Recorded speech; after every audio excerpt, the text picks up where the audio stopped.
Ang unang eliminasyon ay ginanap noong Agosto 28 at ang ikalawang eliminasyon ay Agosto 29.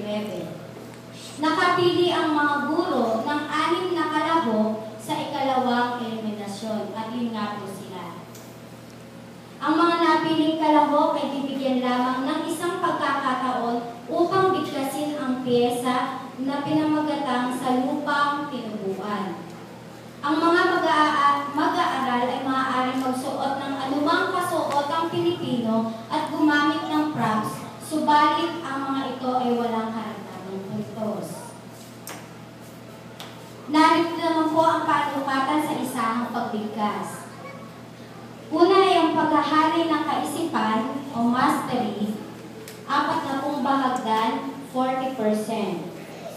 Pagpapahayag ng damdamin, interpretation, 30 bahagdan, 30%.